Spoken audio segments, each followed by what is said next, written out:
in Faculty of Social and Political Sciences, Universitas Komputer Indonesia, respectable staff in Universitas Komputer Indonesia, and last but not least, respectable all invited distinguished guests, ladies and gentlemen. Alhamdulillahirabbil alamin. First of all, let us be grateful to Allah Subhanahu wa Ta'ala, who the Lord of the world, for His mercies and blessing that allow us to attend from Zoom meeting to take part in visiting lecture, strengthening Indonesia Malaysia Bilateral relations amid COVID-19.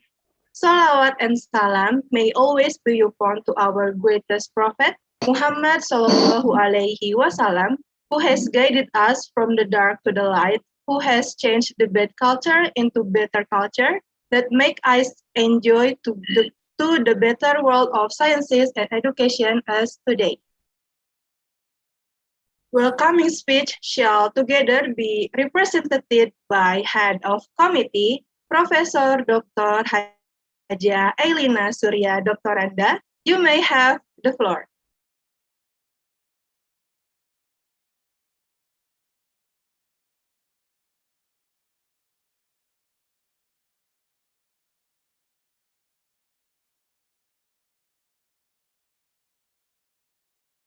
Masih di mute, Bu.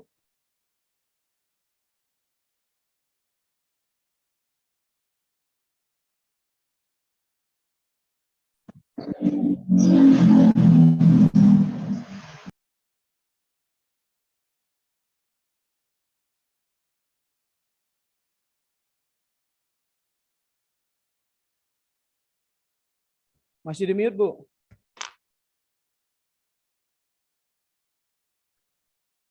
Oke. Oke. Oke, Bu. Oke. Thank you. Bismillahirrahmanirrahim. Yang berbahagia Profesor Dato Seri Mustafa Ishak, Naib Chancellor City University KL Malaysia. Respectable Associate Professor Dr. Lilis Puspita Wati, Dean Faculty of Social and Political Sciences, UNIKOM. Respectable Andrias Darmayadi, Ph.D., Director of Student Affairs. Respectable Dr. Dewi Triwahyuni, Head of International Relations Department, Faculty of Social and Political Sciences, UNIKOM. Lecturer, beloved students, distinguished ladies and gentlemen. Assalamualaikum warahmatullahi wabarakatuh. Good afternoon. First of all, I would like to state our gratitude for your presence at UNIKOM in the program visiting lecture in the theme Strengthening Indonesia Malaysia Bilateral Relations amid of COVID-19. This program, held by International Relations Department, Faculty of Social and Political Sciences, UNIKOM. There are 150 participants. The purpose of the program are this visiting lecture as implementation of MOU between UNIKOM and City University and UNIKOM. And next, students know about strengthening Indonesia Malaysia Bilateral relation amid COVID-19. Distinguished guests, ladies and gentlemen, in this good occasion, I would like to say thanks to the speaker, Professor Dato Sri Mustafa Ishak, the Dean of Faculty of Social and Political Sciences, Associate Professor Dr. Lilis Pusiptawati, Andrias Darmayadi, Ph.D. as moderator and head of the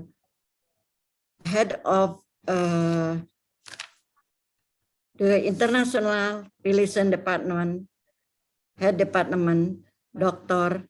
Dewi Triwahyuni. Last but not least, to all the committee who make this program held successfully. Finally, I hope this program will be sustainable activity to make a better relation between the Republic of Indonesia and Malaysia, especially City University and UNIKOM. Stay healthy. Thank you for your attention. Wassalamualaikum warahmatullahi wabarakatuh.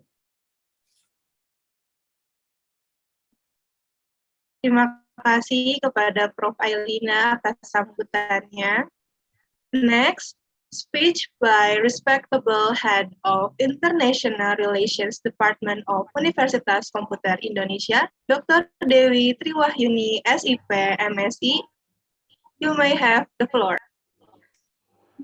Baik, terima kasih. Good afternoon to all of you. Assalamualaikum warahmatullahi wabarakatuh. Om Swastiastu, Namo Buddhaya, salam kebajikan untuk kita semua. Respectable the Dean Faculty of Social and Political Sciences, Associate Professor Dr. Lilis Puspitawati, SAMSc AKCA. Respectable our distinguished speaker yang berbahagia, Profesor Dato Seri, Dr. Mohamed Mustafa bin Ishak. Respectable Director of Student Affairs, Andrias Darmayadi, Ph.D., which also become our moderator today, and respectable Professor Dr. Haja Alina Surya as the head of committee of our visiting lecture for today. Respectable the head of departments, faculty members, students, and all distinguished guests. It is an honor for us to have Professor Dato Seri Dr. Muhammad Mustafa bin Ishak. Thank you, Prof. Mustafa, for accepting our invitation to give a visiting lecture with the theme Strengthening Indonesia Malaysia Bilateral Relations in amid of COVID-19 in this afternoon, of course. And once again, on behalf of our institution, allow me to express my gratitude for the generosity of Professor Dato, who has taken the time for our event. Hopefully, we are all more enlightened with the lectures that will be delivered by Prof. Dato, especially for our students. Hopefully, they can increase their understanding of the Indonesia-Malaysia relationship.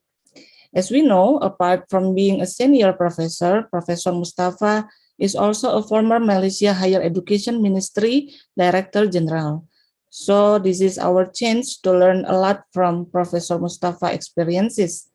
Of course, I personally hope that this activity will continue to other program, other cooperation agendas, in order to implementation our agreement between UNIKOM and City University Malaysia.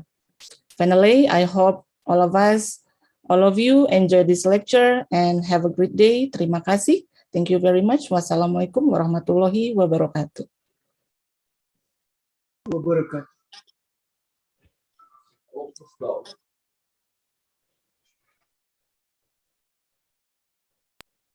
Terima kasih kepada Bu Dewi atas sambutannya. Beranjak ke acara selanjutnya. Speech and opening ceremony by respectable Dean of Faculty of Social and Political Sciences, Universitas Komputer Indonesia, Associate Professor Dr. Lilis Puspitawati, SE MSc AKCA. You may have.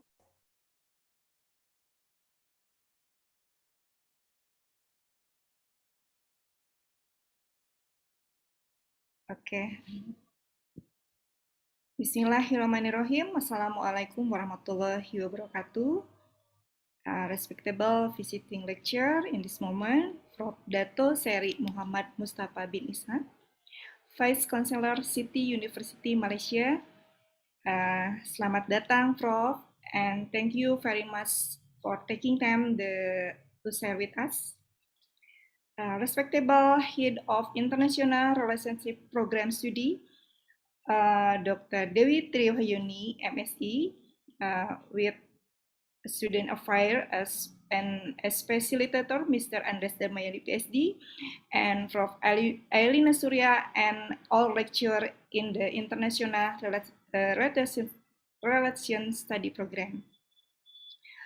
And what I'm proud of is my student, the audience visiting lecture, Strengthening Indonesia-Malaysia Bilateral Relationship amid COVID-19, and good afternoon, greeting to all of us. I give endless gratitude to Allah Subhanahu wa Ta'ala for the gifts and blessing on a sunny day in the midst of a pandemic that has not yet completely subsided. We are still working toward visiting lecture which can be organized by PSIP International Relationship Program. And for that, on behalf of the Dean of the Faculty of Social and Political Science, I would like to express my gratitude to all those who have worked hard, carefully, and with energy so that this activity can release properly. Hopefully, all the energy, time, and thoughts that have been given for this activity will be given abundant rewards by Allah Subhanahu wa Ta'ala. On this occasion, I would also like to express my deep appreciation for the implementation of this guest lecture, where in the era of globalization, of course, good collaboration and bilateral cooperation between countries are needed to build or improve various aspects that experience setback or declines during the COVID-19 period. As we know, Malaysia is our close neighboring country and has been close for a long time to have an inner connection with our country. This good relationship must, of course, continue to be strengthened, improved, or approached more deeply by the young generation in Indonesia today in general and unique students in UNIKOM. Visiting lecture is a golden opportunity for UNIKOM students to learn more about the potential for cooperation that can be improved in the future, of course, with the direction of Prof. Dato next time. And also add to the greatest request of all parties, if there are deficiencies or shortcomings, there are no things that are looking for the implementation of the activity. That's all I can say in my speech this time. I wish you congratulations and success for this activity. Congratulations on participating in the new lecture visiting activities. Well, for the participants, hopefully we can all be enlightened. I opening this activity with Bismillahirrahmanirrahim. Applause for this activity. Wassalamualaikum warahmatullahi wabarakatuh. Waalaikumsalam warahmatullahi wabarakatuh. Waalaikumsalam warahmatullahi wabarakatuh. Terima kasih atas sambutan dan pembukaan acaranya kepada Profesor Lilis Puspitawati. Next agenda is photo session. We would like to call all participants. Please have your side at the front. Diharapkan kepada seluruh partisipan yang hadir di acara hari ini untuk menyalakan kameranya untuk memudahkan juga dokumentasi hari ini. Kepada panitia dokumentasi, dipersilahkan. Oke. Semuanya bisa menyalakan kamera ya, supaya gampang saya dokumentasinya. Dimulai dari slide pertama. Oke, 1, 2, 3. Sebentar. Slide selanjutnya. Slide kedua ya. 1, 2, 3. Kasih jempol boleh ya? Boleh. Oke, slide ketiga ya. Silakan. 1, 2, 3. Slide keempat. 1, 2, 3. Slide kelima. Silahkan. Yang belum on cam silahkan. Ya, 1, 2, 3. Oke, terima kasih semuanya. Kembalikan ke MC. Terima kasih untuk panitia dokumentasinya. Distinguished guests, ladies and gentlemen, let us move to the main agenda of visiting lecture, Strengthening Indonesia Malaysia Bilateral Relations amid COVID-19. The discussion will be moderated by respectable Andrias Darmayadi, Ph.D. Before entering into the discussion session, allow me to read the curriculum vitae from the moderator first. Brief curriculum vitae from Andrias Darmayadi. He was born in Pelaju, South Sumatra, Indonesia on 6th of August. Qualification and Formal Educations, 2014, Ph.D. in International Studies from University Utara Malaysia, 2004, MA in Political Studies from Universitas Indonesia, 1999, BA in International Relations from Universitas Pasundan, position in Universitas Komputer Indonesia, Senior Lecturer in International Relations Department 2002 until present, Director of Student Affairs 2018 until present, former Head of International Relations Department 2007 until 2018, and last, former Secretary of International Relations Department 2002 until 2007. Distinguished guests, ladies and gentlemen, please give our warmest welcome to our moderator, respectable Andrias Darmayadi, Ph.D. You may have the floor. Okay, thank you very much, Amel, for introducing me. Assalamualaikum warahmatullahi wabarakatuh. Salam, Om Swastiastu, Namo Buddhaya, Salam Kebajikan, Sampurasun.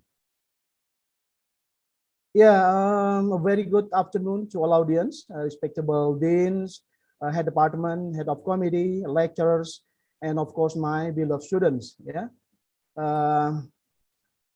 it's time for us to listen the presentations from our speakers, Professor Dato Sri Dr. Mohamed Mustafa Ishak, about the strengthening Indonesia Malaysia bilateral relations amid COVID-19. Yeah, we will discuss about how the impact and influence of this COVID-19 affect Indonesia Malaysia bilateral relations. Yeah, because for Indonesia, Malaysia is one of the what we say that one of the main economic partners, yeah, in terms of investment and trade.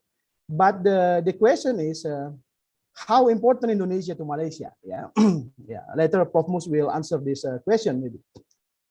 But before I give the time for Dato Mus, Prof. Mus, I use call Prof. Mus is Prof. Mus or Dato Mus. Yeah, I just want to say that it's a very an honor for me to be a moderator for Dato Mus because for me Dato Mus is a like role model lectures, yeah, or role model professors, and absolutely is my idol. Yeah, so you have BTS, Blackpink as your idol, so I have Dato Mus as my idol. Yeah, of course, don't forget about Ariel Tatum also as my idol. Okay, yeah.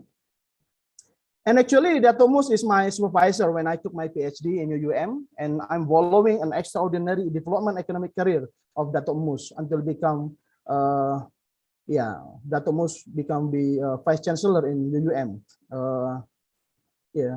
I'm from the Dean of School, yeah, Dato, yeah, and then Deputy Vice Chancellor, yeah, Vice Chancellor, 2 times Deputy Vice Chancellor with 2 different fields, yeah, yeah, and then until Dato Mus has become Vice Chancellor.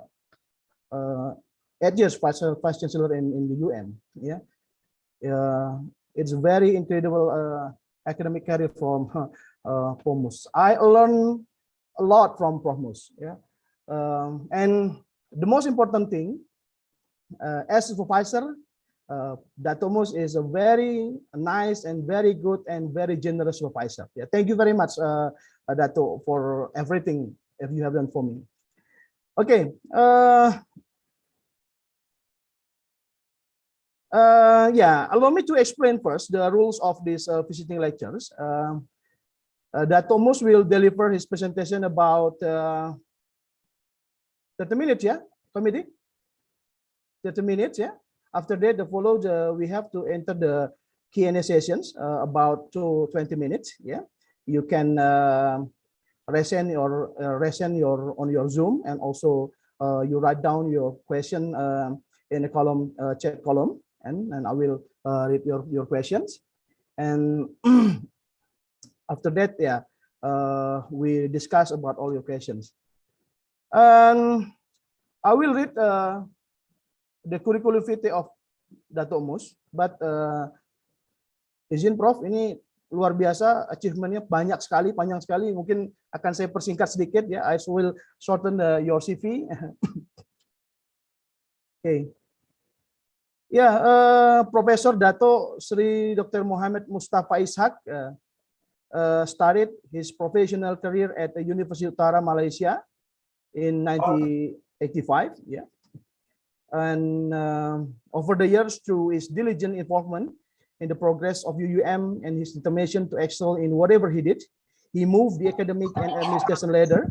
He reached the topmost rank and was appointed the Vice Chancellor of UUM in June 2010. He served as VC at UUM for 8 years. Yeah, Professor Prof Mus is a professor of political science and leadership at UUM. He obtained his Ph.D. in political sociology from the University of Leeds, UK in 1999. Prior to that, he got his MA in politics from the University of York, also in UK, in 1987. And in 2013, he attended the Advanced Management Program at the Harvard Business School, Harvard University, Boston, USA. Yeah. Yeah, Prof Mus is already a lot of produce a book, yeah, The Politics of Bangsa Malaysia, 2014, yeah, and then entitled Politik and Pemerintah Negara, yeah, and then yeah, I think it's one of the most important thing that all audience must know. Professor Dato Seri Dr. Muhammad Mustafa has just retired as a Director General at the Department of Higher Education, Ministry of Higher Education. He spends almost 1 year in the Ministry of Higher Education Malaysia as the Director General. Ya, kalau di Indonesia itu Dirjen Dikti ya Prof ya. Yeah, now he has served at the City University Malaysia as the Vice Chancellor since January 2029. Yeah. Okay, Prof, without further ado, I'll give the time and the floor for you. Please give big applause to Professor Dato Seri Dr. Muhammad Mustafa Ishak. Time is yours, Professor. Terima kasih Pak Andrias ya. Bismillahirrahmanirrahim. Assalamualaikum warahmatullahi taala wabarakatuh. And a very good afternoon to all of you.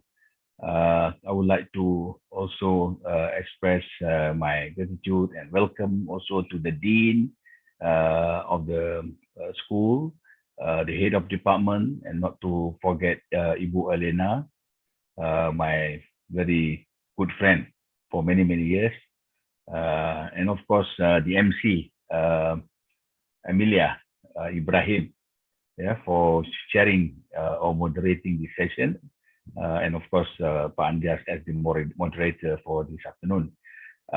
Thank you so much for this invitation, and of course I look forward, yeah, for this kind of event, especially when I have an opportunity to engage and to participate in any activities with our friends in Indonesia, especially from UNIKOM Bandung.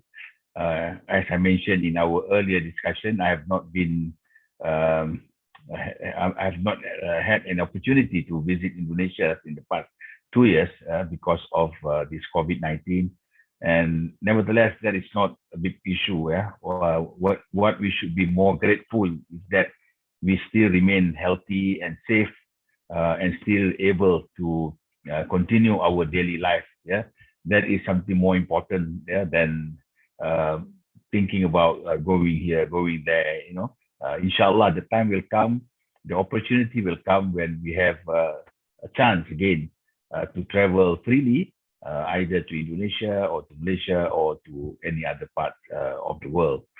Inshallah, the time is quite short this afternoon because I have been given this task, yeah, to talk about Indonesia and Malaysia's relation amid COVID-19.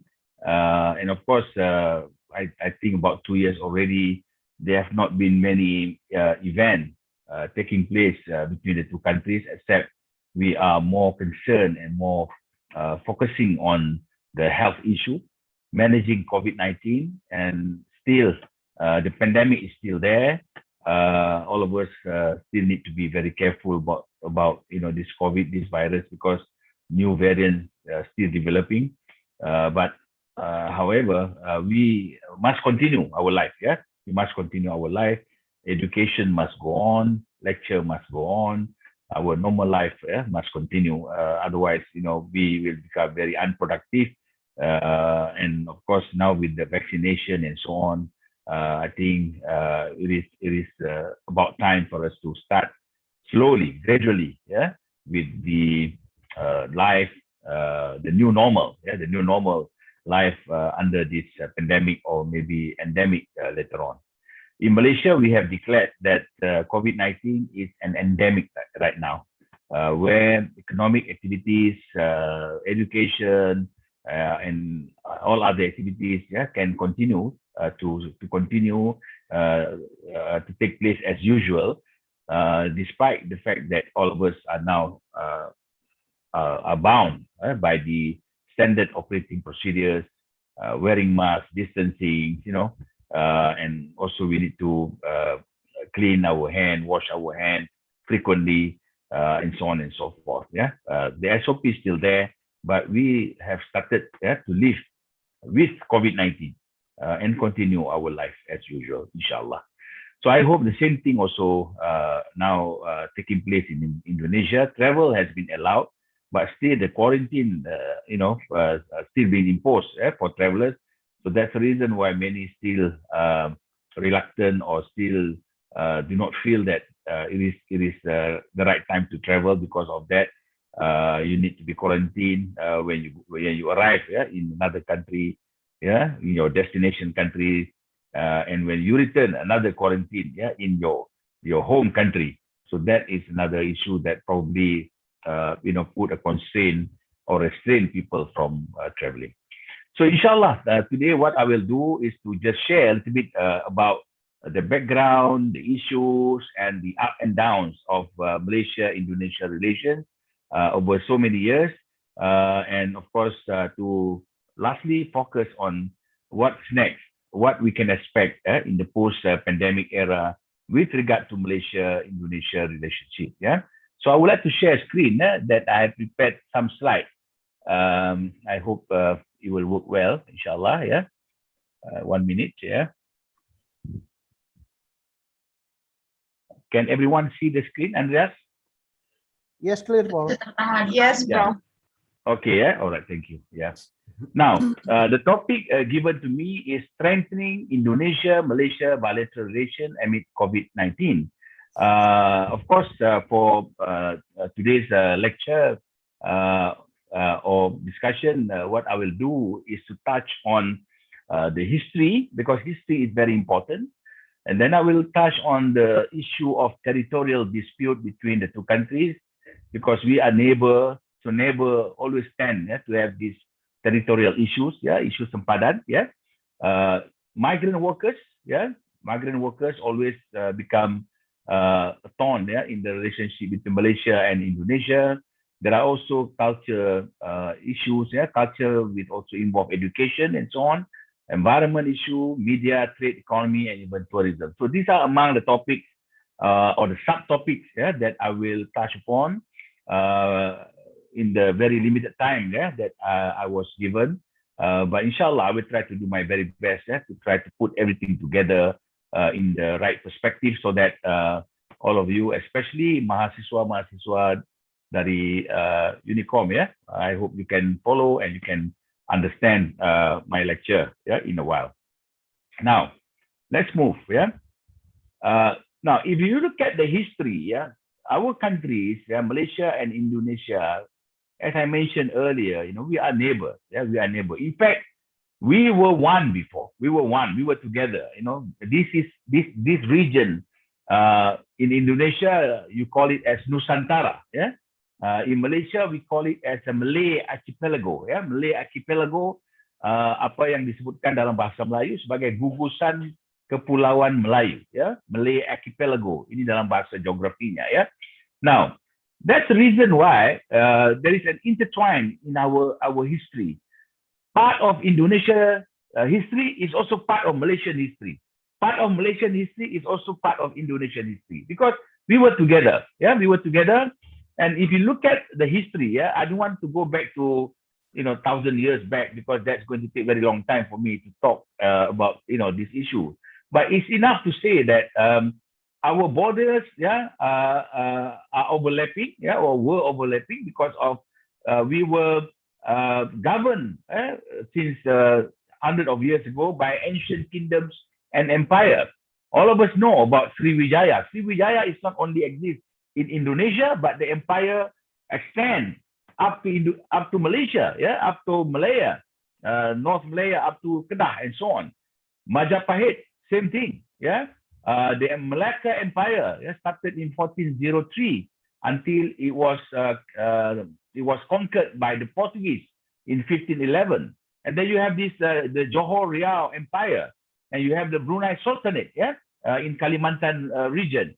So if you look at this, yeah, Sriwijaya, Majapahit, Malacca, Johor Riau, and the Brunei Sultanate, these are ancient kingdoms and empires, and this covers both Malaysia, Indonesia, Brunei, and even Singapore, and maybe part of the Philippines, yeah, part of the Philippines. So that's why, as you can see, these 10 countries within ASEAN, Association of Southeast Asian Nations, we share a lot of similarities. We share a lot of commonalities, yeah, because historically we are almost together. In those days, as you know, there is no border, no immigration, no CIQ, no passport, nothing. Yeah, you can just travel, move around freely, from one island to the other. Yeah, Indonesia, you have 17. How many islands you have? 17,000 islands. Yeah, you can travel freely. Yeah, from one island to another. This also including traveling to Malaysia, traveling to Kalimantan, to Borneo, to Sulawesi, and so on. In those days, this is a free area to all the people, yeah, in the region.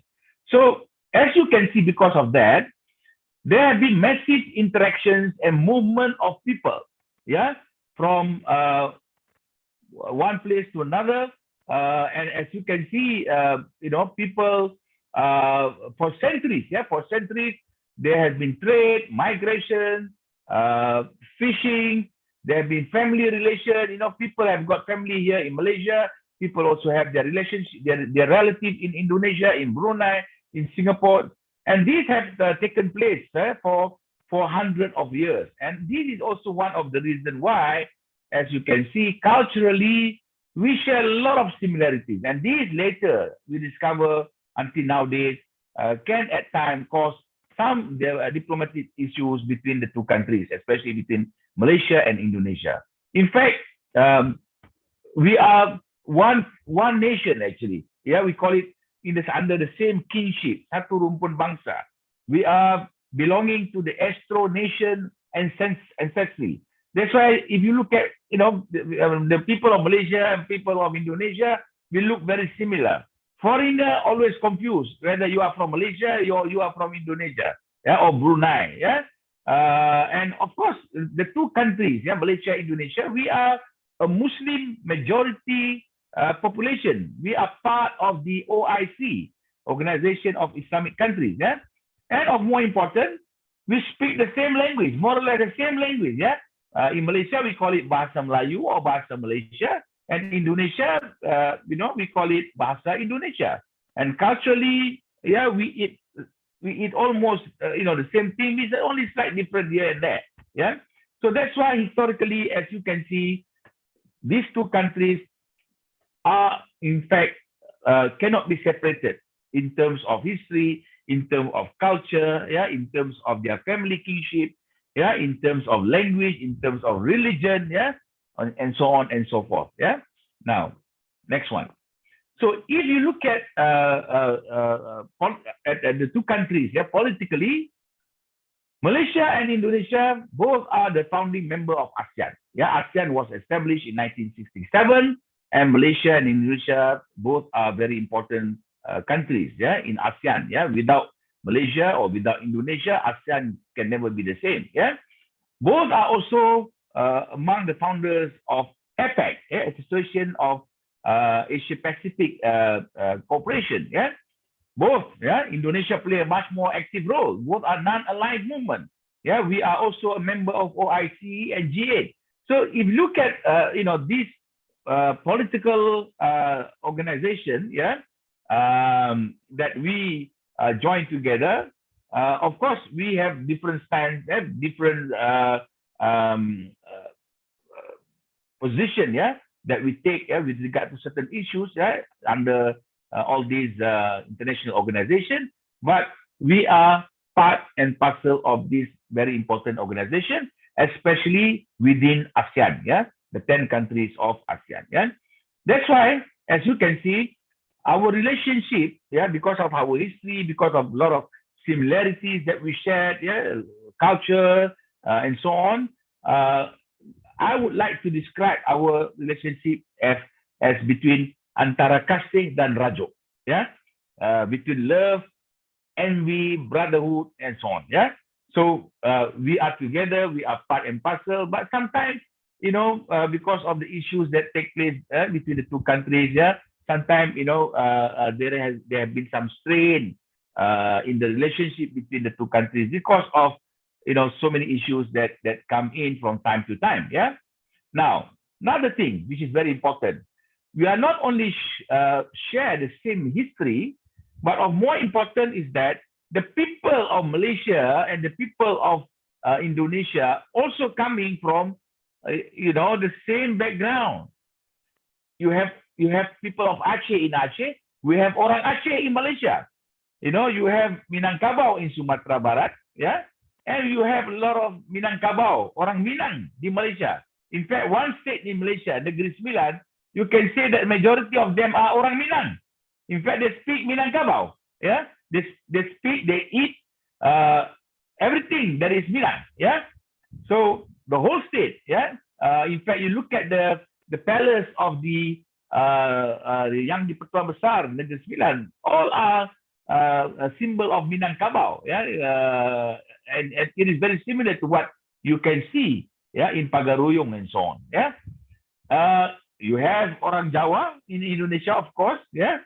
Indonesia will not be Indonesia without orang Jawa, but in Malaysia also, you have a lot of orang Jawa, yeah. You have orang Banjar in Malaysia, you have orang Sunda, yeah. In fact, in Kalimantan, Sarawak especially, or even Sabah, you have orang Dayak, yeah, that reside in both Malaysia and Indonesia. That's why, as you know, we are not of a different people, different ethnic or different race.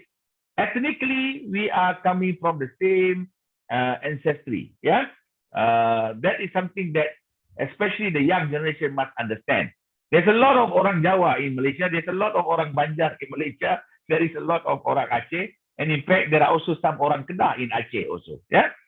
Now, as I mentioned to you, orang Minangkabau you can find in Negeri Sembilan. Orang Aceh you can find in Kedah. There's a lot of orang Bugis, yeah, di Johor. And also orang Banjar di Perak. In fact, the Sultan of Selangor also coming from the Bugis family. Yeah, a lot of Bugis in Sabah as well.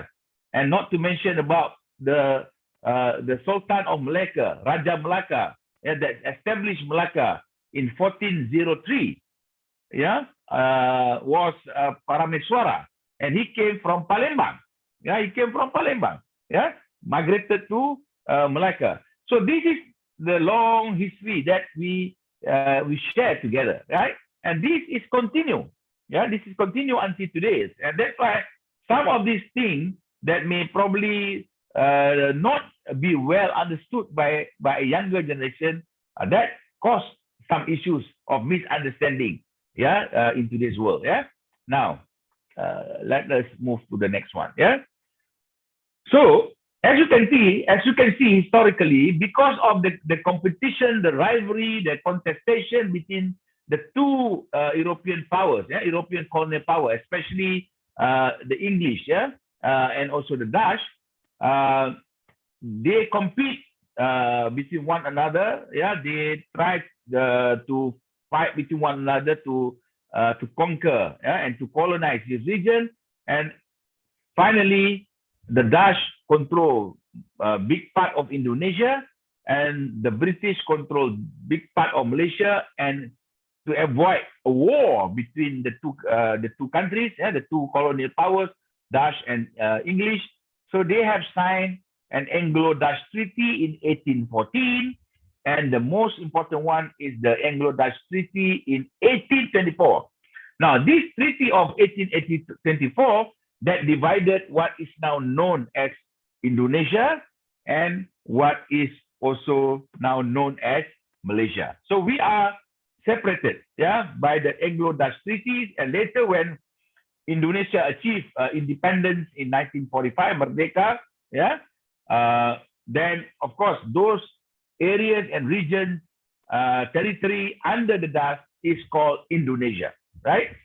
Whereas Malaysia obtained independence from the British in 1957, and whatever that was under the British is later known as Malaya. And when Malaysia was established, in 1963, with the participation of Singapore in the first place, Sabah and Sarawak, then as you can see, the Malaysia nation, was formed in 1963. Before that, we were known as Malaya because of the 9 states, in the peninsula of Malaya. We achieved a much earlier independence in 1957. Okay, now next one, a bit of history, a little bit more. Now, the relationship between these two countries, Malaysia and Indonesia, started to deteriorate. In 1962. Why? Because at that time Indonesia was under Sukarno, Bung Karno, and when Malaysia was about to be formed, in 1963, before that in 1962, the news about the formation was Malaysia was not well received by Bung Karno at that time. Bung Karno perceived the creation of Malaysia in 1963, to include Sabah, Sarawak, and Singapore as part of the British colonial power agenda, to continue with the neo-imperialism, neo-colonialism.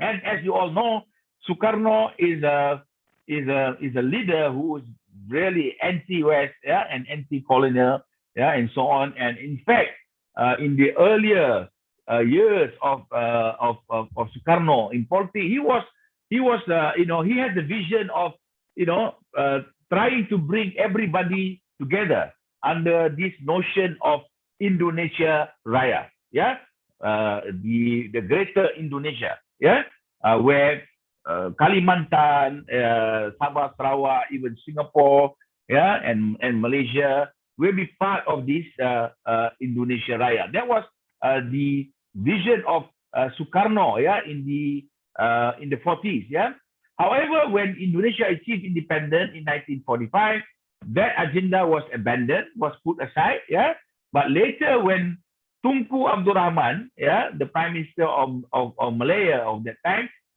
trying to form Malaysia, to make Malaysia bigger by bringing in Sarawak, Sabah, and Singapore, Sukarno see this as something that could be a threat, to his power and influence, and that's why at that time, as you can see, Sukarno opposed, Bung Karno opposed the formation of Malaysia, and that's how this first confrontation took place or happened, between Malaysia and Indonesia. When Malaysia was formed on the 16th of September 1963, one day after that, on the 17th of September 1963, Sukarno cut the diplomatic ties between Malaysia and Indonesia, and that's how the confrontation or confrontasi started.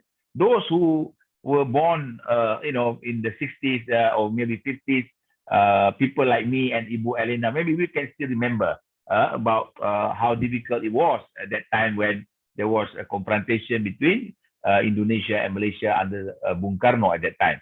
However, after the fall of this Order Lama, the fall of Sukarno in 1965, when Order Baru came into power under under Pak Harto in 1966.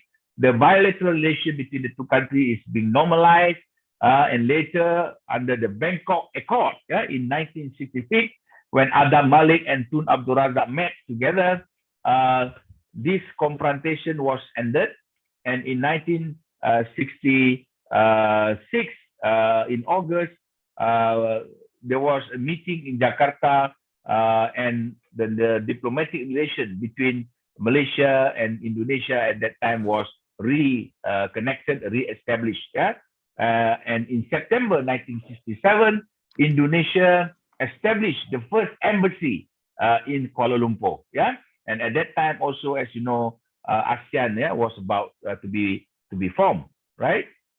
Now, that's why, as you can see, when ASEAN was formed in 1967, the 5 countries, the 5 founding members of ASEAN, Thailand, Philippines, Singapore, Indonesia, and Malaysia, the diplomatic relation between Malaysia and Indonesia, especially under Pak Harto, and later under Tun Razak and Tun Hussein and Mahathir, especially during the 22 years of Mahathir's prime ministership in Malaysia, the relationship between Malaysia and Indonesia was strengthened to a very, very good condition. Although we have issues from time to time, but the diplomatic ties was very strong because these two leaders established that they were the two leaders that were in power for a very long time. The Mahathir 22 years, Pak Harto how many years? I think more than 30 years. I think Pak Harto 30 years, and therefore they have long friendship between the two leaders, and therefore you can see the same party rule Malaysia and also Indonesia. Indonesia under Golkar, Malaysia under UMNO and the Barisan Nasional, and that's how the relationship developed, so cordial, so friendly, and so good during that time, despite there are some issues. Now let's go straight away to the issues and the challenges that were faced by the two countries over time after the departure of Pak Harto and also after the departure of Pak Mahathir. Now those issues already started during their time, but they were well managed because of the two leaders has got good relationship. Now among others are the territorial disputes, treatment of migrant workers, environment issues, and also accusation of cultural theft and also media sensation by the media of the two countries. These are among challenges that were faced by Malaysia and Indonesia. Now let me go straight away to the territorial dispute. As you know that Malaysia and Indonesia, we share the same land and maritime borders, covering huge areas of the Strait of Malacca, Selat Malacca, and also South China Sea, and also Laut Sulawesi or Celebes Sea. So our land, our areas were located in these 3 areas: Selat Malacca, South China Sea, and also in Celebes Sea. And that's the reason why this dispute takes place, because of these border issues that were faced by the two countries. Now the oil-rich Ambalat was a disputed territory even until now, still not resolved. And then the island of Ligitan and Sipadan caused a dispute between Malaysia and Indonesia. And later on, when this matter was brought to the Hague, into the International Court of Justice, with the agreement of the two countries, unfortunately, the island lost by Indonesia. The International Court of Justice has given Ligitan and Sipadan to Malaysia. And of course, this was not something that was well received in Indonesia. I think if Malaysia also, if we lost these 2 islands, we also will not be happy. But what can we do? Because this is something that was in dispute, something that both countries are fighting for.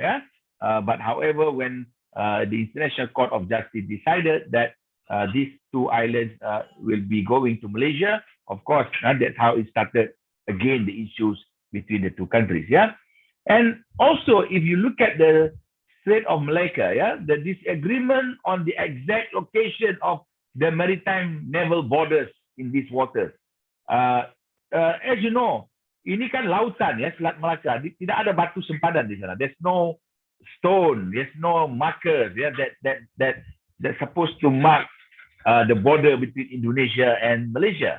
Yeah, it's just a sea. Yeah, so therefore, from time to time, as you can see, there are fishermen from Indonesia crossing the line. Yeah, that was considered as the border of Malaysia, and there are also from time to time fishermen and also some vessel, yeah, from Malaysia cross the line between Malaysia and Indonesia, and this also caused a problem, a challenge between the two countries, where they were detained, yeah, by the authority either in Malaysia or in Malaysia, and this caused some diplomatic spat, yeah, between the two countries. Yeah, so arresting and detaining of officials and fishermen because of breaching of violation, and also what is considered as illegal fishing. This is one of the issues that is that we as the two countries will continue to face. Yeah, so long we are not clear about the border, the sea border, yeah, between the two countries, especially among the fishermen and so on. So this will continue to take place. But of course, I don't think this is really a big issue, because usually what happens is that negotiation will take place. Malaysia will send their officials, Indonesia will send their officials, they will discuss, and they try to resolve this thing in a good way. Yeah. Now, the next issues, the migrant workers, this is something more difficult, yeah, than the issues of fishermen, yeah, crossing the maritime borders. Yeah. Now, Indonesia migrant workers, or what is known in Indonesia as Tenaga Kerja Indonesia, yeah, TKI, yeah, have become a very important issue between Malaysia and Indonesia. Now, in 1980s until 2000, yeah, because of the rapid economic growth in Malaysia, Malaysia faced a shortage of labor, yeah, to help the country to grow, to develop, yeah, in many sectors, yeah, in industries, in agriculture, yeah, in also in the construction sector, yeah, where Malaysia need a lot of laborers, yeah, manual laborers, yeah, and Malaysian people, they don't want to work in this sector, yeah, what they call dangerous, difficult, and dirty. Yeah, Malaysia do not want to work in this sectors. Yeah, not popular among Malaysia, and of course because of the wages and so on was not that good at that time, and because of the economic was good. Yeah, the economy was good. Many Malaysian, they have their job, yeah, in other sectors. Yeah, but this sector is very important for Malaysia economic growth, and that's the reason why Malaysia needs foreign labor. Yeah. Now, at that time, beginning from 1980s, a lot of foreign labor, especially migrant workers from Indonesia, started to come to Malaysia. Yeah. At that time, the economy in Indonesia was not that good. Yeah. And things become worse in 1997 when the Asian crisis hit the Southeast Asian region, yeah, especially in Indonesia. When the crisis hit Indonesia in 1997, a lot of migrant workers from Indonesia coming to Malaysia, yeah, to find a new life and to find job and so on. In fact, it is estimated that there are more than 2 million at that time of migrant workers from Indonesia, from Bangladesh, from Myanmar, from Pakistan, migrated to Malaysia, yeah, to find new life as a result of the economic growth in Malaysia. And of course, from these 2 million, majority are coming from Indonesia. Not only that, yeah, Indonesia also supply the largest number of workers, especially domestic maid, yeah, domestic workers, yeah, those yang bekerja sebagai pembantu rumah, yeah, in Malaysia, yeah. Some are legal, many are also illegal, and these cause issues between the two countries because of the bad treatment, yeah, abuse and so on. Not many cases actually, but there are some cases that took place. And when this happened, the media in two countries started to sensationalize, the issues, and these become a very sensitive issues between the two countries. Not to mention about some marriage between some royal. I think you still remember about the Manohara case, marrying to one of the Malaysian prince, that caused some issues in Malaysia and also in Indonesia. Actually, in Malaysia that is not a big issue, but somehow in Indonesia it become very, very sensitive. Now, as I mentioned about the crisis, so the economic crisis prompted many more migrant workers to come to Malaysia, and because of some of them are illegal migrants, they don't have the document, and when they came to Malaysia, there are people who exploited these migrant workers, take advantage of them, paying them low wages, doing extortion, abuse, and there are also issues of human trafficking coming to Malaysia, and because of that, this has caused a lot of challenges between Malaysia and Indonesia in terms of diplomatic relations. And that's why in 2009, because of so many issues involving domestic workers, pembantu rumah dari Indonesia, Indonesia in 2009 stopped sending domestic workers to Malaysia. For 2 years, Indonesia stopped sending domestic workers to Malaysia. Why Indonesia stopped? Because Indonesia would like to see this thing is being properly resolved, because a lot of people in Indonesia were not happy with the treatment they said that was given to the Indonesian workers in Malaysia, especially the domestic workers. And therefore, in 2011, a memorandum of understanding was signed between Malaysia and Indonesia, to put this issue to rest, to ensure that there'll be a better wages, better treatment, better documentation, and so on. What was important is that how to formalize, how to make them legal, so that they will not be abused by some irresponsible employers in Malaysia, or even some of the industries that try to take advantage of these illegal workers and so on. All right.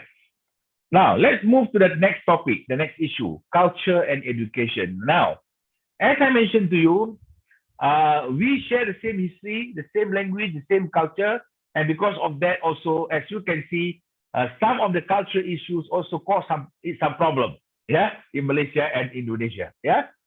For example, I give you some example. The issue of the Rasa Sayang song. Rasa Sayang song is a very popular song in both Malaysia and Indonesia, and this is not a new song. This is a very old song. Now, when this song was, was created, was created many years back. I think maybe, I don't know, hundreds of years. I think, we don't know where it started.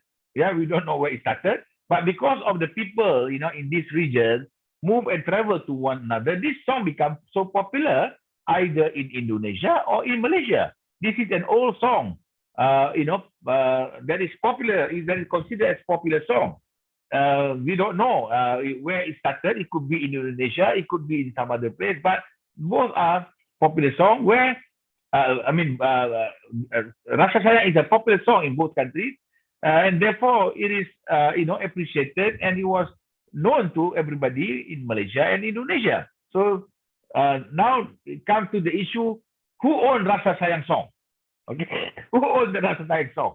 So this causes issues. In Malaysia, we don't really bother who owns the Rasa Sayang song, because for many in Malaysia, we thought that this song is something, a good song that we enjoy. So it doesn't matter where it comes from. It could be in Indonesia, and people in Malaysia, can't be bothered about that. But it caused some issue because of some people playing the issues in the media. Now, batik. There are batik in Malaysia. I'm wearing batik today. There are batik in Indonesia. So there is also an issue of, Malaysia stealing batik from Indonesia. So this is also caused an issue. Although batik is very much enjoyed and liked by people in Malaysia and people in Indonesia. But again, because of this misunderstanding about the long the long time, the cultural relationship between Malaysia and Indonesia, this caused an issue, especially for the young generation. These issues of wayang kulit, the puppet shadow show, also barongan, the pendek dance, and also what is another one? Tarian tarian riot, from Bali, so this is among the things that cause issue, because in the case of pendek dance, actually pendek dance is Malaysia never claimed pendek dance, tarian pendek is belonging to Malaysia. It was belonging to people of Bali. But unfortunately, the National Geography Channel, they mistakenly, showcase that the pendek dance as part of Malaysian culture. We in Malaysia also do not know about the pendek dance. So that's why this caused some issues. At that time. Again, this tarian reot, same. It was a dance popular among the people of Ponorogo, and a lot of the Javanese people in Malaysia also were descendant of the Javanese from Ponorogo. So that is they also feel that this is part of their culture, because originally they came from Java. So and not to mention about the issue of food, like rendang, lumpia, nasi goreng, pisang goreng. Ini semua tak sepatutnya, Why because of nasi goreng and pisang goreng, these two countries has got to be, in conflict. We just enjoy nasi goreng and pisang goreng. Why you want to fight? So that is the thing, that because of young people in the new generation, they don't understand. Because people in Indonesia, they like nasi goreng. In Malaysia also they enjoy nasi goreng and also pisang goreng. It doesn't matter where it comes from. Pisang, the banana also grow in Malaysia. Rice also grow in Malaysia, and you can cook in whatever manner you want. So that is the situation, because of a lot of cultural similarities that we share between the two countries. Now on music we have no problem. Everybody likes Siti Nurhaliza. Everybody likes Sheila Majid. Everybody like Brori Marantika. Everybody like singers and actors from Indonesia. So we have no issues. Malaysian artists like Siti Nurhaliza, Sheila Majid, Zamani, Salim, Amishas. These are so popular among Malaysians, and they are also popular in Indonesia. And we in Malaysia also enjoy the song of Brori, Bob Tuchopoli, even recent singers, Hetty Kos Endang, you just name it. And the band there are so many Indonesian band that is very popular in Malaysia, like Ungu, and so on and so forth. So that's why you see, because of our the same language that we understood, music and song from the two countries are very much enjoyed by the people from the two countries, and we have no issue with regard to music and songs, and also film. Now, recently you see Upin and Ipin. Upin and Ipin very popular in Malaysia, and even more popular in Indonesia. In education, as you can see, beginning in the late 1990s, a lot of Indonesian students started to come to Malaysia, because Malaysia have this policy of encouraging foreign students to come and study in Malaysia, and offering good education and so on. But before that, in the 60s, when before Malaysia started its national language policy, a lot of Malaysian students were sent to Indonesia, to study all sort of things. In fact, University Kebangsaan Malaysia, UKM, University Science Malaysia, even University of Malaya, when we started in the 1960s and 70s, we managed to get a lot of help from all these professors and lecturers, their docent from Indonesia. They helped the establishment of UKM, USM, and so on. When I was student before, I was taught by many of Indonesian lecturers. Even in the 60s, when Malaysia started its national language policy, Daftar Bahasa Kebangsaan, and we don't have enough teachers to teach science and mathematics, in our schools. And at that time, Suharto sent thousands of Indonesian teachers to many schools in Malaysia, and these teachers coming from all over Indonesia, and they spent 5 to 10 years teaching in Malaysia, teaching music, teaching mathematics, teaching science, physics, geography, etc. In Malaysia, in Bahasa Indonesia, where Bahasa Indonesia and Bahasa Malaysia or Bahasa Melayu can be well understood by many people of Malaysia, even our students at that time. So in this regard, as you can see, Indonesia has contributed significantly to the growth of Malaysian education in the 60s until 70s. But later on, after Malaysia economic growth become something so developed, Malaysia facing shortage in terms of labor. The labor come from Indonesia coming in, and of course when we started to establish many universities in Malaysia, and the government spent a lot of money to develop and to expand the higher education sector in Malaysia. Many Indonesian students started to come to Malaysia, and that's how this relationship of culture and education started to develop between Malaysia and Indonesia. In 2012, as you can see, there are 6,000 Malaysian students studying in Indonesia, and there were 14,000 Indonesian students studying in Malaysia in 2012 to 2015. I do not have the figure at the current figure. I think there is still a big number of Indonesian students in Malaysia, and there is also a number of Malaysian students still studying in Indonesia. But because of COVID-19 now I think many of the education took place in the form of online learning. All right, let me move to the last few points. Of course, in sport, football, badminton are the two popular sports in Malaysia. And every time when Malaysia Malaysia face Indonesia, in football, either in the SEA Games or Asian Games, or even badminton in the Thomas Cup, of course, when Malaysia compete with Indonesia, there's always some sensation being developed by the media and so on, and that also sometimes cause tension between the two countries. But actually, this is just a sport. But that's how things develop between the two countries because of competition in sport and so on. So these are among the issues that is that have been taking place between Malaysia and Indonesia.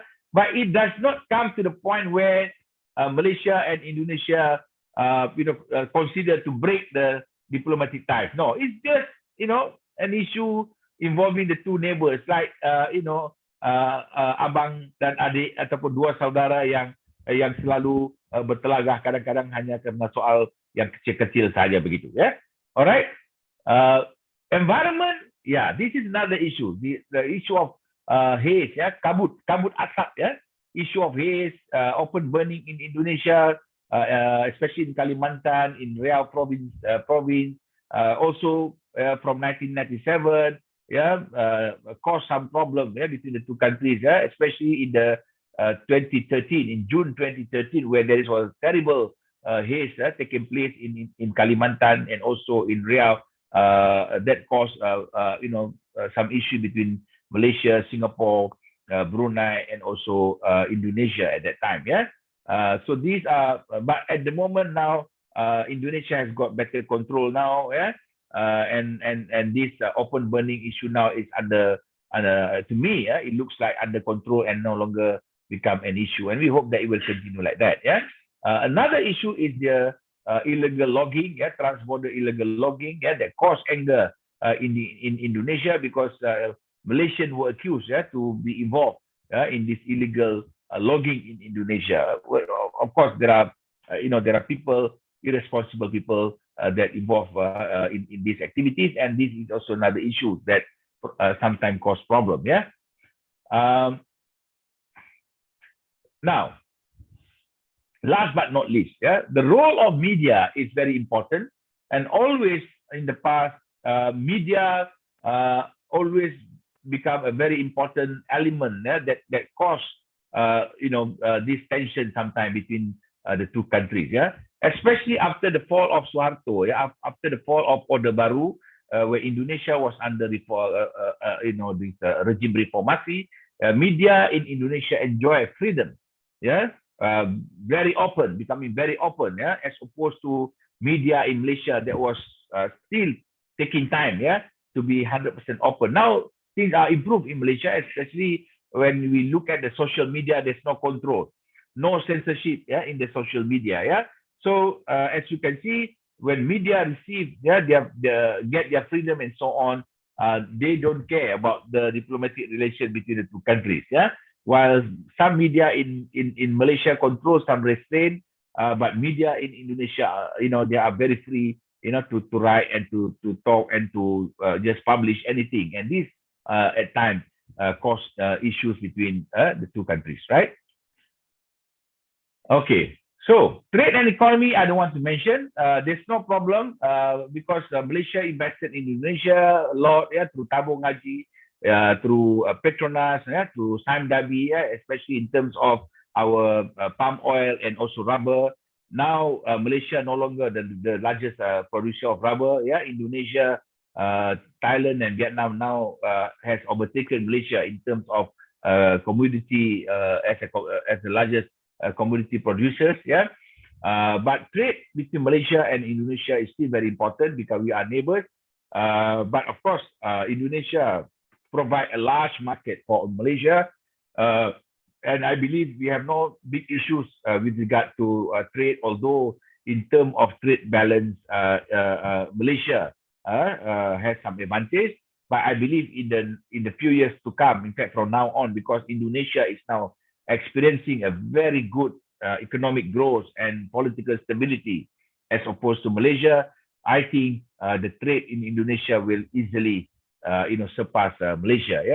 And we have also the economic region, Singapore, Johor, Riau, BIM, Yega, economic zone, and so on.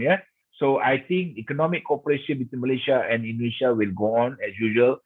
Businessmen know where to go. Malaysian businessmen invested in Indonesia. Indonesian businessmen invested in Malaysia. And then I believe in the post-COVID area, in the post-COVID era, after COVID, this trade and economy will definitely become very important, to strengthen the bilateral relation between the two countries. And last but not least is tourism. I think when it comes to tourism, no issue at all. Indonesians enjoy shopping in KL and also in Penang, and not to mention about Malaysia enjoying Bandung, Jakarta, and also Bali, and Medan, and Padang, and so on. I think tourism, there's no issue. Many Malaysia looking forward to go back to Indonesia to visit Bandung, Medan, and so on, after COVID, and I believe many Indonesians, either students or just tourists would like to come back to Malaysia, to enjoy Kuala Lumpur, Penang, and so on.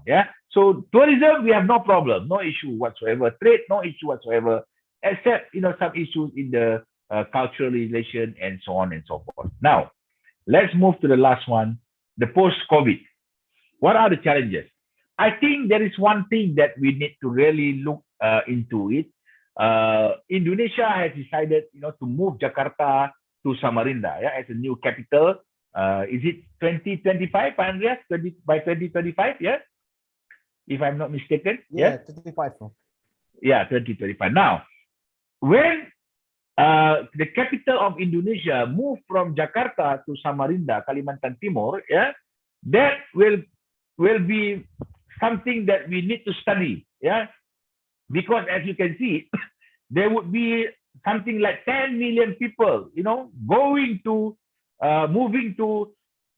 Samarinda, and there'll be a lot of development in Kalimantan Timur, and the spillover will definitely come to Sarawak and also to Sabah, in Tawau region and so on. Now, and because of Indonesia economic growth at the moment, and Malaysia need labor, and Indonesia also need labor now, so the labor shortage will become a big issue now. Malaysia can no longer rely on Indonesia because many of the labor may probably do not want to come to Malaysia. they may want to stay in Indonesia and even to go to Kalimantan Timor because of the development of new capital. This is huge development, in Kalimantan Timor, and of course Malaysia looking forward for the spillover, of the economy of the development in Kalimantan Timor because of the move of Indonesian capital. This is a very huge project by Pak Jokowi, and in fact, Malaysia look forward, for this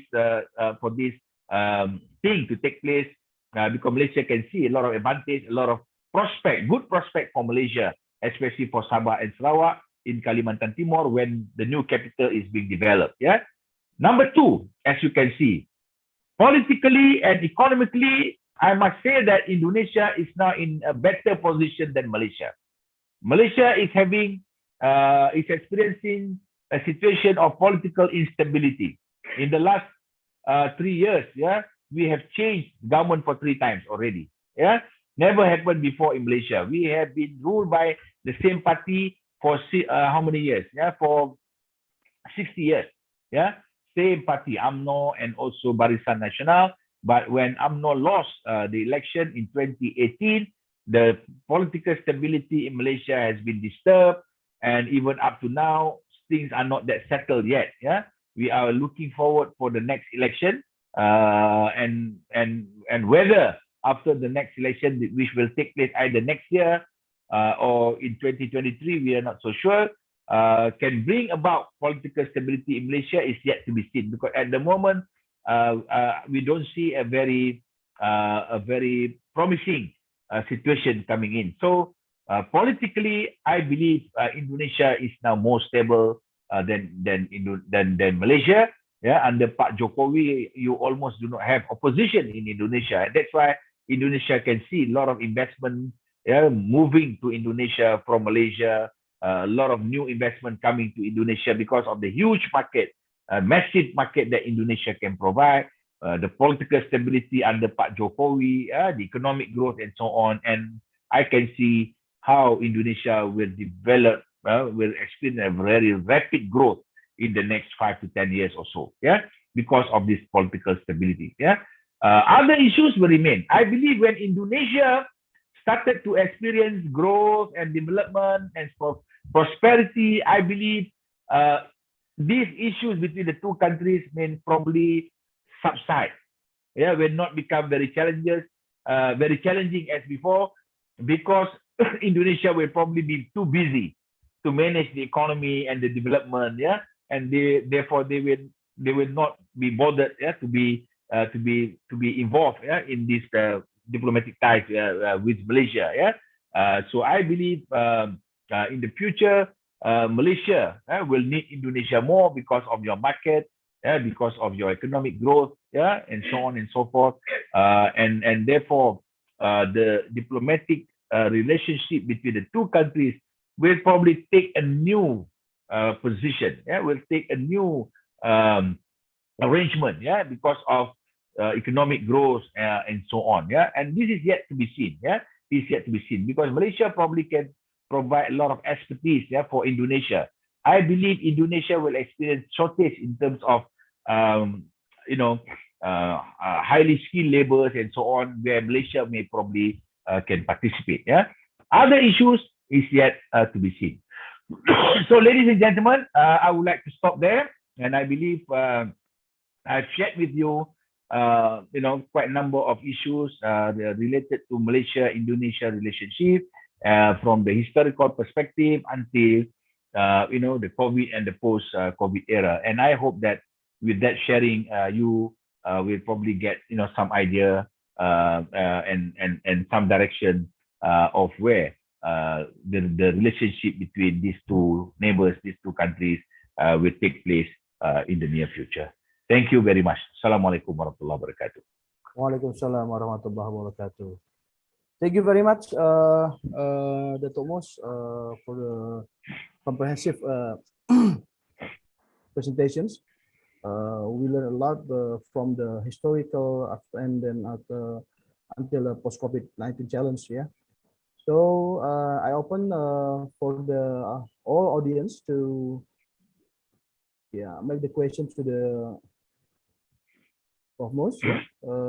you can raise hand on your Zoom, or you can just write down your question.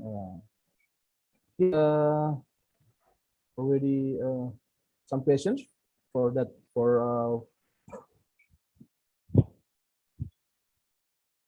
okay.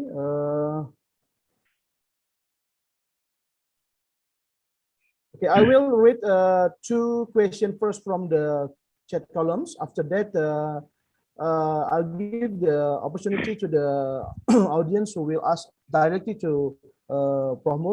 From the recent Zoom. Okay. Okay. The first question is from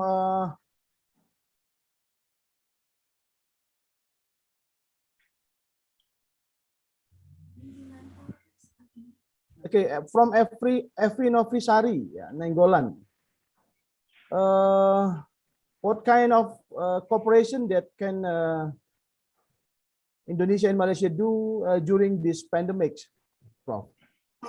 I think you can directly answer these questions. Yeah, I think during this pandemic, the cooperation that we can do is to ensure that we can manage the pandemic well. Either Malaysia or Malaysia, we must be able to control and manage this health crisis that we are facing. Yeah, so that we can really control COVID. Yeah, and bring it to be a pandemic. Yeah, we have to live with COVID. Yeah.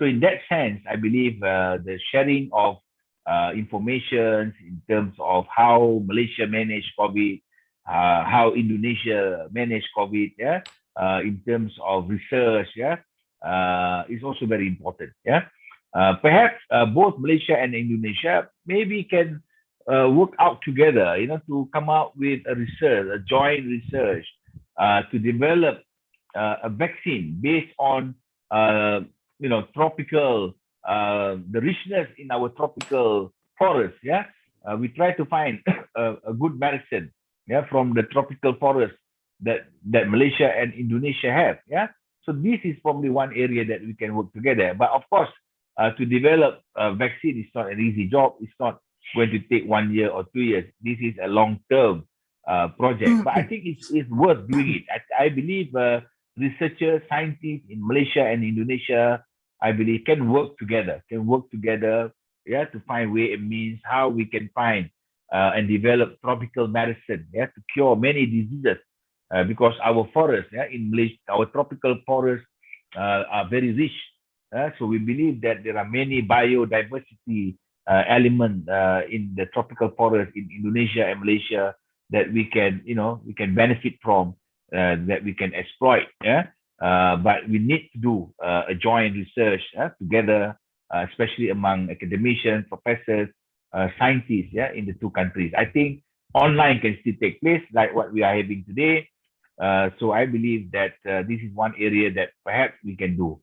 Other than that, I think our cooperation has been restricted because of the movement restriction.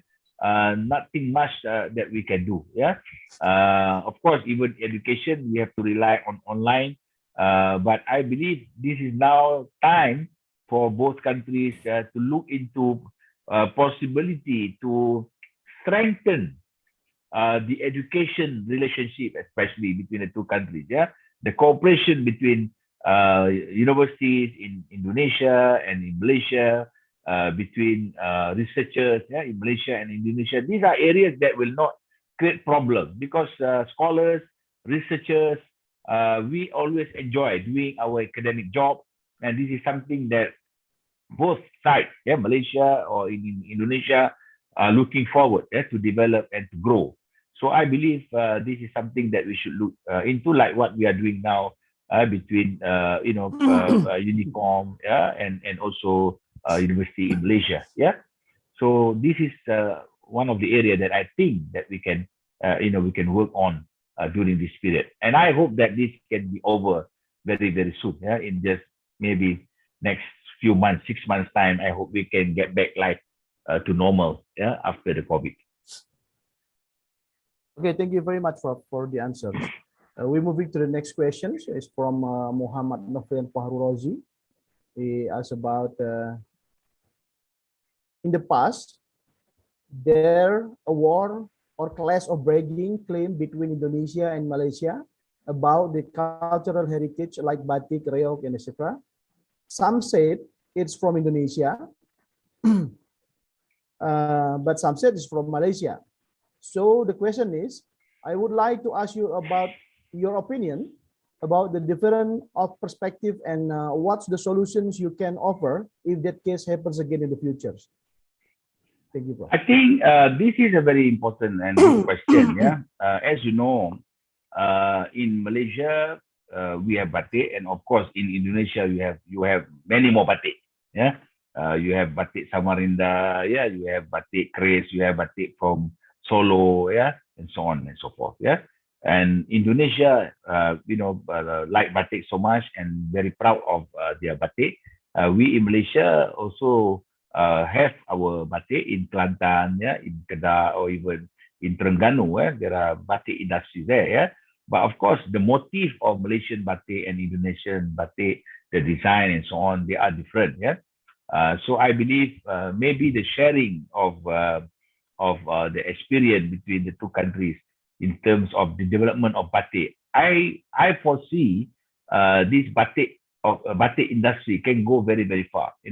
Why not the two countries work together, to develop batik as one of the element, fashion, as to develop the fashion industry, from Malaysia and Indonesia, and we go global. Yeah, make batik as a product that Malaysia and Indonesia can be proud of. Yeah, we can go to the London fashion show, the Paris fashion show, and so on. Yeah, promote batik, and this is good. If the whole world start to know about batik and enjoy batik, it is good for the economy of the two countries.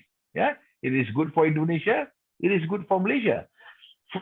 Of course, there are differences in terms of motif and design, as I mentioned. Yeah, but in Malaysia, I must say that batik industry is still very small. There's no way Malaysian batik industry can compete with batik industry in Indonesia. Batik industry in Indonesia is huge. It's really, really big. And you have big population, 270 million. Whereas in Malaysia, I think we have only 30 million population, and not all of Malaysian like batik. Yeah? But in Indonesia, I must say that most people wear and enjoy batik. So that's why I believe batik in Indonesia will continue to grow as one of very important industry. Yeah? In Malaysia, batik still important, but it is not as big as in Indonesia. So I think what perhaps the two countries can do is, to have exchange of knowledge and also, experience in terms of how both countries can work together to improve and to continue to develop this batik industry. I think that is better than, to compete or to have a conflict between the two countries because of batik, because there's no benefit, of doing that. Yeah, it's not going to help Indonesia, and I don't think it will help Malaysia as well. As I mentioned, batik industry in Malaysia is very small, very, very small, and that should not be an issue. Even in Malaysia also, we don't really give attention to that issue. Yeah. All right. Okay, thank you very much, Prof. Yeah, unique questions. Okay, I see Nur Sakina already raised hands in Zoom. Nur Sakina.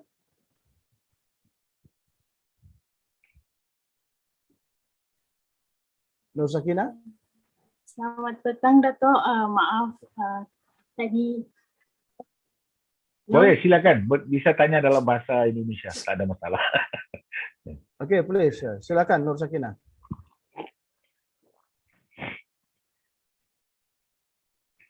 Sebenarnya pertanyaan saya itu hampir sama pertanyaan yang tadi sebelumnya. Jadi, Dato, ibu saya itu adalah orang Sulawesi Selatan Indonesia. Bapak saya itu orang Melayu, tinggal di Sabah. Nah, kebetulan ketika saya pulang ke Malaysia, itu sering ditanyain tentang identitas sebuah kebudayaan. Jadi menurut tanggapan Dato, tanggapan yang baik untuk oknum atau orang yang bertanya tentang identitas sebuah kesamaan budaya itu bagaimana ya, Dato? Ya, kebudayaan ini dia bukannya sesuatu yang lahir dalam masa beberapa tahun ya. Culture does not develop and created in just 1-2 years ya. When we talk about culture, culture take hundreds of years to be developed. From norm it become values, and from values it become culture. So it will take hundreds of years to develop. And because of the close proximity between Malaysia and Indonesia, and as I mentioned earlier, we tend to share a lot of similarities with regard to cultural identity. As I mentioned just now about our language, our food, our pakaian kita baju kita dan sebagainya our dress code and so on and also the religion, our religion and our practices. So a lot of things that we have in Malaysia and also in Indonesia, we have a lot of commonalities. Banyak sangat persamaan di antara kedua-dua bangsa justru itu kita tidak harus berasa malu atau berasa segan kalau kita disebutkan almost have a same culture. In Europe, you go to Europe, in Western Europe or Eastern Europe, they shared a lot of things as what we are having here in Malaysia, but they continue to call themselves, to regard themselves as an independent person from France or from Holland, from Belgium.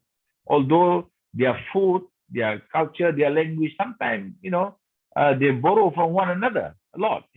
And people from outside Europe, for example, or even from outside America, for example, we don't know, if you see a white man, sometimes we are not so sure whether this person coming from England or from Dutch, or from Holland or from Germany. We don't know because they look so similar. Maybe when they speak, we can probably understand that this guy coming from France, this guy coming from Germany, and so on. But to me, my very simple answer is that we can keep our identity, no problem about that. And of course, intermarriage also took place because of globalization, travel, and so on. A lot of people in Malaysia, they have family in Indonesia. A lot of people in Indonesia, have family in Malaysia, and so on. And because of that, they have been intermarriage in terms of culture. So this is something that we can't avoid. Something that we should not, feel ashamed about, and something we should be proud, because we are global citizens, and even in Indonesia, as you know, intermarriage from people from different ethnic group also took place everywhere in Indonesia, orang Jawa berkahwin dengan orang Sunda berkahwin dengan orang Minang, itu kan perkara biasa, Jadi, but all of you are Indonesia, but you know your origin, you know where is your identity. So there's no issue about that, and I believe the same thing also happened in Malaysia and also everywhere in Indonesia. Okay, thank you, Prof. I see one of our lecturers, Bu Sylvia Putri, already raised hands. Oke, Bu Sylvia. Ya, terima kasih Pak Andre. Assalamualaikum, Prof Mustafa. Alhamdulillah bisa bertemu lagi. It is great to see you again. The last time I saw you, it's about 13 years ago when I was still a student, and I was joined in program Muhibah Budaya that held by University Utara Malaysia. So it's very great to see you again today. Prof. Mus, maybe I just continue the questions from a few students before. I really interesting and also very appreciate about the phenomenon of Upin Ipin. I think the conceptor of Upin Ipin is really great. How to introduce the identity of Malaysia to young child, that the identity of Malaysia not only just Melayu, also there is Chinese, India, and also Indonesia. So now we are facing the new terms and also the new challenge, what is called the ASEAN community. So I want to know how Malaysia engage themselves as the a part of ASEAN. We know that Indonesia also trying to introduce ASEAN community in so many ways. So when we're talking about Indonesia and Malaysia, sometimes yeah, maybe the influence of media, sometimes we just see the differences, but we should change the perspective that the similarity between Indonesia and Malaysia, as you said before, it could be the modalities that how ASEAN could be, or probably the identity of ASEAN could be like Indonesia, Malaysia, and also we have Brunei Darussalam and also Singapore. So I really want to know how Malaysian engage themselves as the part of ASEAN. Thank you, Prof. Yeah. Thank you for the question. I think as neighbors, yeah, and also as a member of ASEAN, Malaysia, I think same for Indonesia as well, yeah. We consider ASEAN as a very important organization, right? In Malaysia, in our foreign policy, we give priority to ASEAN as number one, yeah. Second, we give priority to OIC, yeah. In Indonesia, I believe is also the same, because you cannot just ignore your neighbor. Yeah, between Malaysia and Indonesia, we share not only the culture, the cultural similarity, language, and so on, but also we share borders. You know, our waters, our land are bordering one another. Yeah, in Kalimantan, yeah, we share the border. In the state of Malacca, we share the border, yeah, and Malaysia in particular, we share borders with Singapore, with Brunei, with Indonesia, with the Philippines, with Thailand as well. 5 countries, yeah, 5 countries neighboring Malaysia. That's why for us, ASEAN is very important, yeah. And as you can see now, ASEAN is now growing very, very rapidly. Singapore already a developed state, yeah, a developed country, yeah. None of the country in ASEAN now can match Singapore.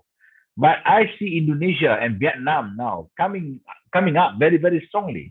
Yeah, you give 10 more years to Indonesia, if you can maintain political stability and growth, yeah, in Indonesia, I believe Indonesia will be, you know, a very, very big, strong, and very influential nation, not only in the region, but also internationally. Yeah, Indonesia is a very, very important country now in the world. Yeah, I think you are one of the how many? Maybe the sixth biggest economy or the 5th biggest economy. Yeah, you have China, you have India, you have America.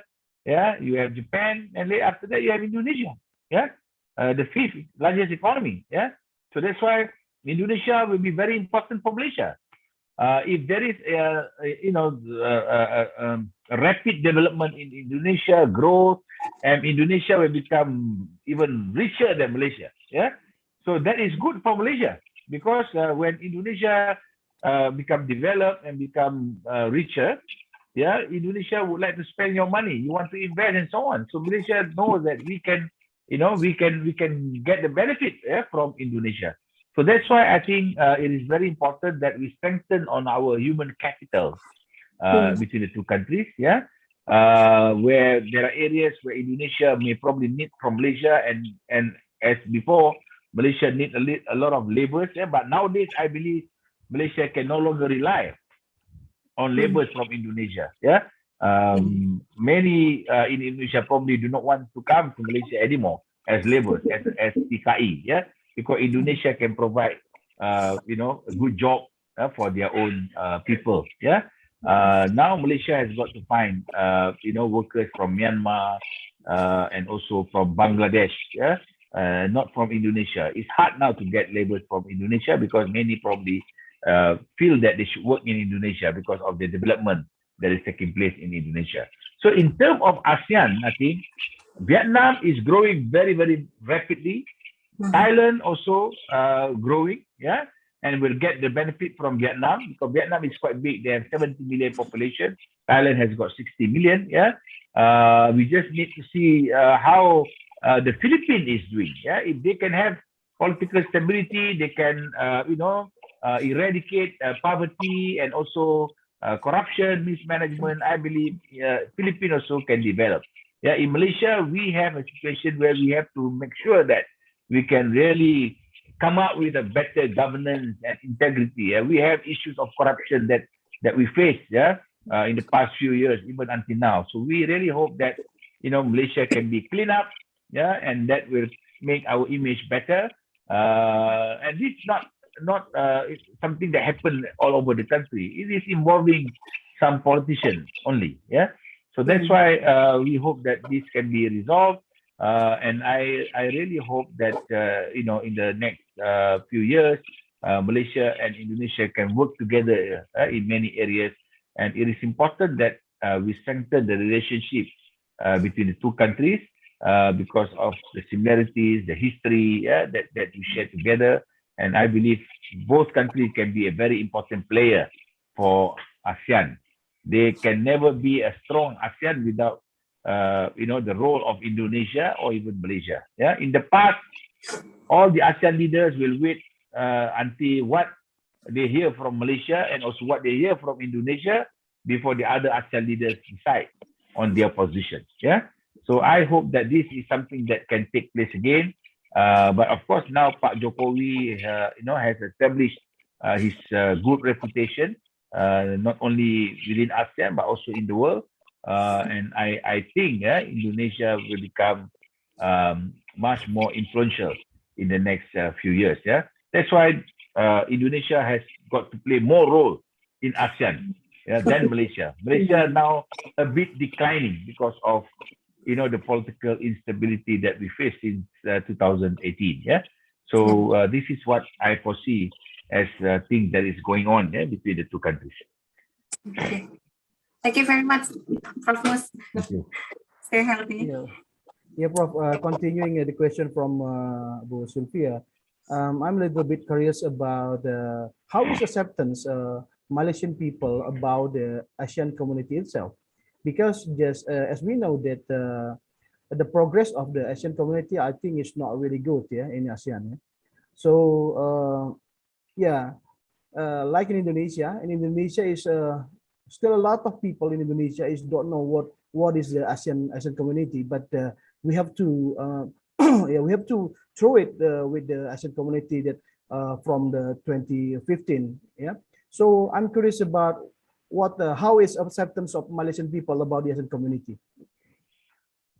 Well, I think the ASEAN community issue was really popular, in 2015 and around that. But after that, when we are facing with domestic political issues, people in ASEAN they are more concerned about their domestic issue, especially the economic issues and the political stability issues. In Thailand, they were really, looking forward for this ASEAN communities notion. A lot of work have been done in 2015 onward. But after Thailand experiencing, political crisis and the military took over power in Thailand, thing has not been the same again. In Malaysia, we have been experiencing political turmoil since 2008, 2010. Yeah, and there have been a lot of political, political uncertainties. Yeah, taking place in Malaysia, and up to 2018 when UMNO collapsed, lost the election, thing has not been the same again. Yeah, we have seen changing in the government, three times prime minister change, policy also change here and there, and even up to now, I seldom hear anything so important about this notion of ASEAN community. Yeah, I think the issue has not become something that really being given attention to. Of course, it is still there, but it is not become a priority. Yeah, lately, yeah, in Malaysia, maybe in Thailand or in Vietnam, or even in the Philippines, because people are more concerned. In the last 2 years, the big issue is pandemic, is COVID-19.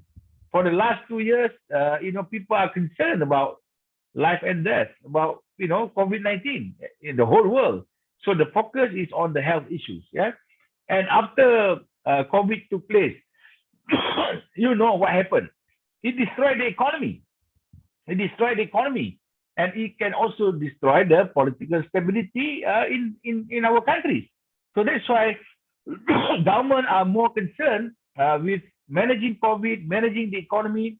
Yeah, because if the economy is bad, people losing their jobs. Yeah, they don't have food to eat. They don't have money. It will become a big issue for political stability. There will be riots on the street and so on. So that's why I think these issues of ASEAN community become less important for now.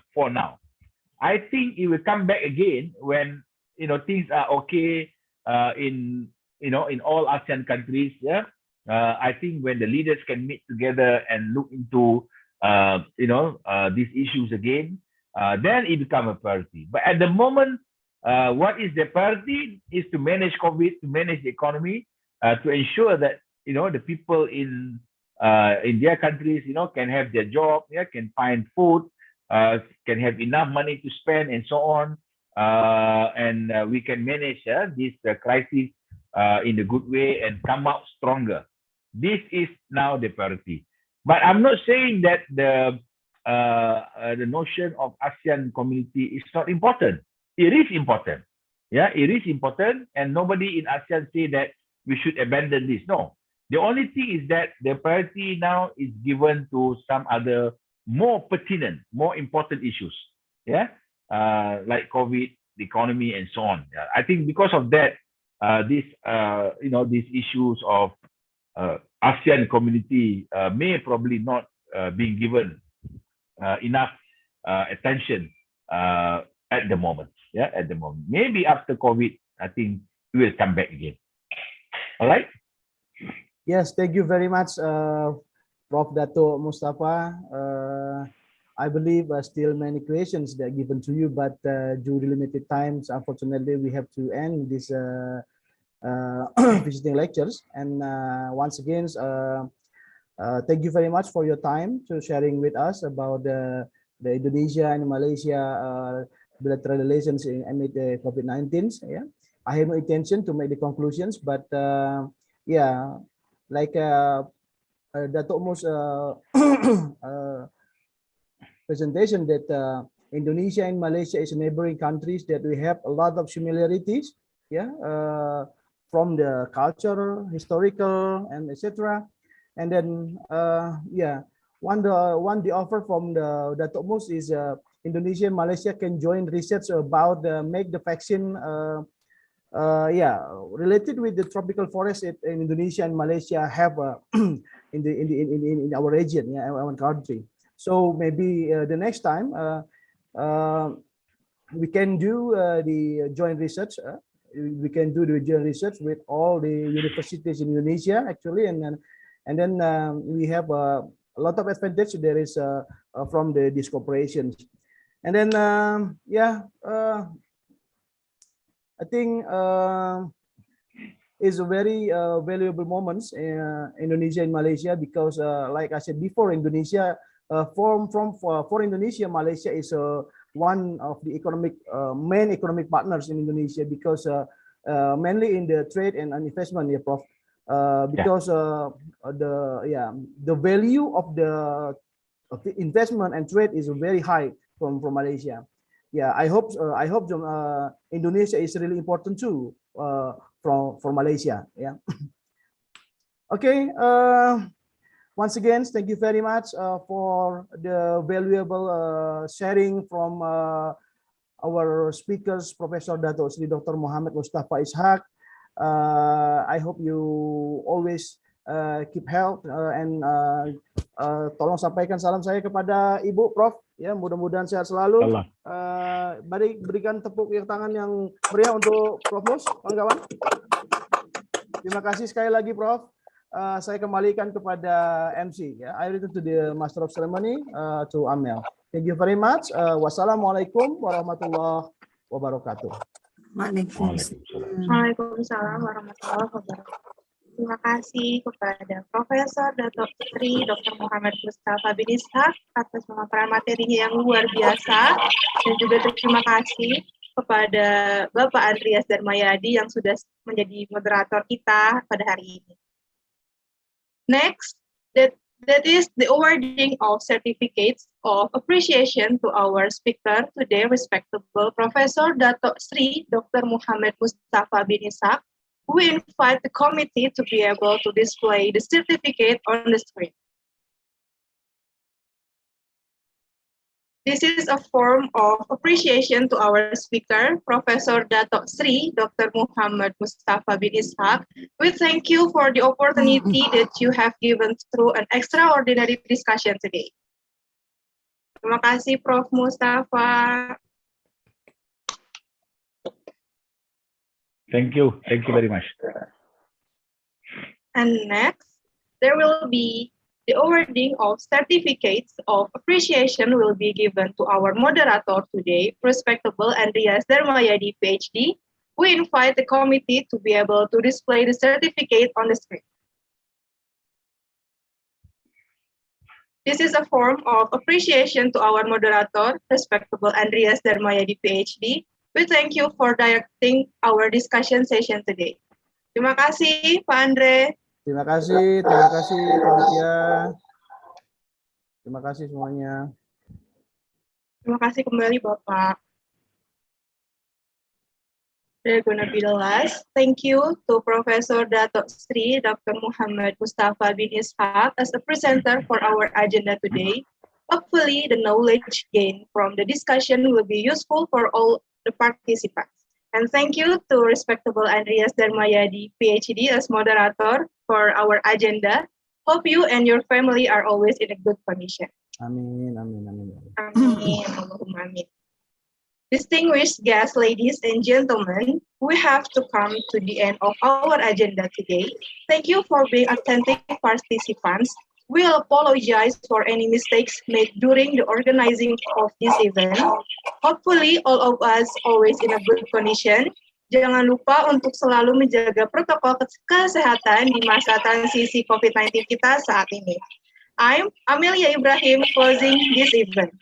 Good afternoon. Assalamualaikum warahmatullahi wabarakatuh. Waalaikumsalam warahmatullahi wabarakatuh. Terima kasih banyak, Prof. Terima kasih banyak, Prof. Terima kasih banyak. Sama-sama jumpa lagi. Insyaallah. Terima kasih banyak. Terima kasih. Sehat selalu, Prof. Salam kembali ya, Prof. Baik, terima kasih. Assalamualaikum. Waalaikumsalam. Assalamualaikum warahmatullahi wabarakatuh.